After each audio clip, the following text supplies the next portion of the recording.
Good morning, everyone. So, today we are going to talk about the Constitution of India. This is chapter number 1 of grade 8th. So, when we are talking about the Constitution, basically, Constitution consists of set of rules and regulations that all the persons of a country have to abide by, and these are to be followed by every person of the country. Now the question arises, why do we need a constitution? So constitution is required by the people of the country so that particular authority is followed in the country and there is no domination by the majority over the minority.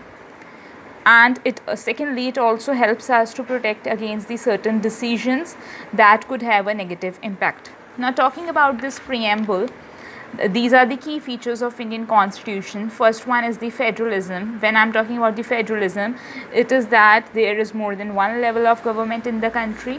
Second, we are talking about is parliamentary form of government, that is representatives of the people, representatives who are elected by the people.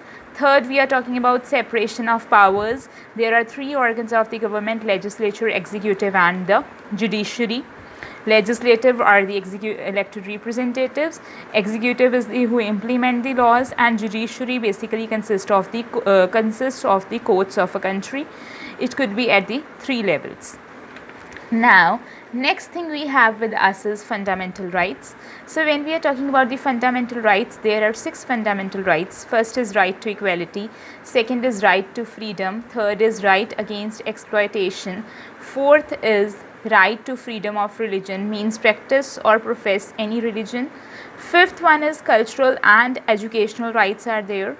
Sixth one is right to constitutional remedies, which is the most important right, and it is considered as the right which is at most important for a country. Now when we are talking about the preamble as it is given, it basically focuses on justice, socio-economic, political, liberty of thought, expression, belief, equality of status and opportunity, fraternity in our constituent assembly. So I would like to conclude this topic that in Indian constitution we need to consider all the basic features very judiciously, and we should know that the constitution which was framed at that time when the constitution was framed, it took a number of years. It took 2 years, 11 months and 18 days to frame the constitution, and India is having one of the lengthiest constitution in the world.